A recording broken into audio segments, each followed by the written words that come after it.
নির্বাচনের দুদিন আগে তৃণমূল বিজেপি ব্যাপক সংঘর্ষ, উভয় পক্ষেরই আহত বেশ কয়েকজন। বিজেপি তৃণমূল উভয়ে একে অপরের দিকে অভিযোগের আঙুল তুলছেন। যারা গিয়েছে পূর্ব নির্ধারিত ঘোষণা মতন বিজেপির তরফ থেকে একটি মহা মিছিল আসছিল সমুদ্রগড়ের দিকে। সেই সময় নসরতপুর অঞ্চল তৃণমূল কংগ্রেসের পার্টি অফিস থেকে বেশ কয়েকজন তাদের লক্ষ্য করে জয় বাংলা স্লোগান দিতে থাকে তৃণমূলের কয়েকজন, এমনকি ইট ছুঁড়ে মারে বলেও অভিযোগ। এরপরই বিজেপি কর্মীরা চড়াও হয় তৃণমূল কংগ্রেস কর্মীদের ওপর। উভয় পক্ষের মধ্যে ব্যাপক মারপিট হয়। ঘটনাস্থলে উপস্থিত হয় নাদনঘাট থানার পুলিশ ও কেন্দ্রীয় বাহিনী। তারাই এলাকা পরিস্থিতি শান্ত করেন। এদিন তৃণমূলের তরফে অমল হালদার এবং সানশা আলী শেখ দুজন কালনা মহকুমা হসপিটালে চিকিৎসাধীন। অন্যদিকে বিজেপির তরফে কমল দাস এবং সৌভিক পান নামে দুজন, তারাও কালনা মহকুমা হসপিটালে চিকিৎসার জন্য আসে। তৃণমূলের কর্মীরা অভিযোগ তোলেন, তারা পার্টি অফিসে বসেছিলেন, অতর্কিতে বিজেপি কর্মীরা তাদের উপরে চড়াও হয় বলে অভিযোগ তুলেছেন তারা। বিজেপির তরফ থেকে করা অভিযোগ তারা অস্বীকার করেছেন। তাদের আরও দাবি, এদিন সোমবার তারা 10 থেকে 12 জন ছিল। ওরা প্রায় 1000 খানেক কর্মী নিয়ে আমাদের উপরে চড়াও হয়। মিছিল বেরিয়ে ওরা ধোবার দিক থেকে নাদনঘাট মোড়ের দিকে যাচ্ছিল।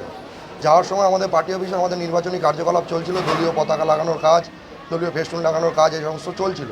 আমাদের পার্টি অফিসে যেহেতু দুপুরের টাইম, আমাদের সেরকম কার্যক্রম করা না থাকার জন্য আমরা 8-10 জনের মতো আমাদের পার্টি অফিসে ছিল।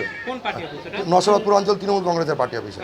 সেইখানে আমাদের অমল হালদার, আমাদের নিমাই ঘোষ, মবিল হোসেন মণ্ডল, আরও অনেক নেতৃত্ববৃন্দ ওখানে উপস্থিত ছিল। তারা ওখানে পার্টি অফিসের ওখানে ছিল। কোনো কথাবার্তা ছাড়াই অতর্কিতে ওরা এসে প্রায় 1 থেকে 1,500 লোক, ওরা আমাদের ওই 15-20 জনের ওপরে ইট, লাঠি, রড নিয়ে আক্রমণ, অতর্কিতে ইট বৃষ্টি, পার্টি অফিস পুরো ভেঙে তছনছ করে দিয়েছে। ইট দিয়ে মেরে, লোহার রড দিয়ে মেরে দুজনাকে হসপিটালে, মানে এমন ফ্র্যাকচার হয়েছে তাদের মাথায়, ব্রেনে এমন পরিমাণে হেমারেজ হয়েছে, তাদের হসপিটালে নিয়ে আসতে হয়েছে আমাদের। বিজেপি প্রার্থী সমেত, বিজেপির প্রার্থী ওখানে পানকৃষ্ণ দপাদার উপস্থিত ছিল।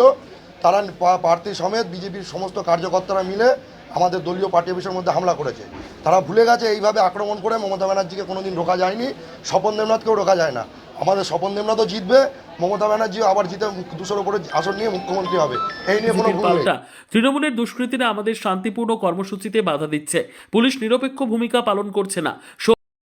আগে যে নসরতপুর যে তৃণমূল পার্টি অফিস, সেই পার্টি অফিসের ওইখানে আমরা অতিক্রম করছি, তখন তৃণমূলের ওখানকার যে মস্তান আছে অমিত মোদক, তার নেতৃত্বে ওই দিক থেকে 8-10 জন ছেলে নিয়ে তারা স্লোগান দিচ্ছে। এবার সেই মুহূর্তে আমাদের ছেলেরাও যাচ্ছে, আমাদের ছেলেরাও স্লোগান দিচ্ছে এবং আচমকা ওইখান থেকে ইট বৃষ্টি শুরু করে। এবার যখন ইট বৃষ্টি করে আমি অনেক পেছনে ছিলাম, তারপরে আমি দেখছি আমাকে থামানোর চেষ্টা করলাম, সেই সময় আমাকে পুরো একদম 2 হাত ডিফারেন্সের মধ্যে দিয়ে মারলো। পুরো মাথা এখানটায় দেখেন ফুলে গেছে, ঠিক আছে। আর যখন মাথাটা একটু ঘুরে গেল, সেই টাইমে পিঠে বাঁশ, আবার আপনার যে টিউবলাইট যেগুলো থাকে মারলো। পরবর্তী সময়ে আমাদের যখন ছেলেরা এক জায়গায় হয়ে গেল 2-1 মিনিটের পরেই, তখন আমাদের ছেলেরা পাল্টা যখন শুরু করলো, তখন ওরা পালাতে বাধ্য হলো। এবং পরবর্তী সময়ে এই যে আপনার সেন্ট্রাল বাহিনী এবং রাজ্য পুলিশ তারা উপস্থিত হওয়ার পরে আমাদের নেতাকর্মীদের ওপর লাঠিচার্জ করছে। আমরা পরিষ্কারভাবে বলছি, এরকম বিষয়ে হামলা হচ্ছে। সকাল থেকে গোটা সমুদ্রগড় এলাকা থমথমে, দোকানপাট আংশিক খোলা, রাস্তায় পুলিশি টহল চলছে। নতুন করে যাতে অশান্তি না হয় সেজন্য নজরদারি বাড়ানো হয়েছে। তৃণমূলের অভিযোগ, বিজেপি কর্মীরা নসরতপুর অঞ্চল তৃণমূল পার্টি অফিসে ঢুকে ভাঙচুর চালায়। এর প্রতিবাদে কালনা কাটুয়া রাস্তা অবরোধ করে তৃণমূল কর্মীরা, মন্ত্রী স্বপন দেবনাথের নেতৃত্বে চলছে পথ অবরোধ। অন্যদিকে বিজেপির দাবি, তৃণমূলের সন্ত্রাসের প্রতিবাদেই তাদের আন্দোলন। তো এখানে কি হয়েছিল, কিভাবে আক্রমণ? বিজেপির মিছিল ছিল, আমাদের কর্মীরা পার্টি অফিসে বেরিয়ে দলের প্রচার করছে। সেই মিছিল থেকে দলের বোতল, ইট পাটকেল ছুঁড়েছে। শুধু তাই নয়, বিজেপির লোকেরা দেখুন গিয়ে পার্টি অফিস, আমি কি বলবো, আপনার নিজের ছবিটা তুলুন না। পার্টি অফিসের ভেতরে রক্ত দাগ পড়ে আছে কিনা, রক্ত পড়ে আছে কিনা জানুন না। পার্টি অফিসে মোটরসাইকেল ভাঙচুর করেছে বলুন না। আমাদের প্রচারের টোটো গাড়িটাকে ভেঙে ফেলে দিয়েছে দেখুন না। এটাই তো আমাদের বক্তব্য, তারই প্রতিবাদে অবরোধ করেছে। এদের শোধ আমরা কিন্তু নেবো। মানুষের অসুবিধার জন্য 29 তারিখ করবো না, 4 তারিখ 12টার পর কিন্তু এর প্রতিশোধ দেবো। আমাদের গাড়িগুলো থাকবে, 2 দিন প্রদর্শনী ব্যবস্থা হবে। মানুষ আমি পাশে গাড়িকে অর্ডার করে দাও, আমি প্লেস আনিয়ে দিচ্ছি, বাস দিয়ে ফিরে দাও, ওই অবস্থায় থাকবে।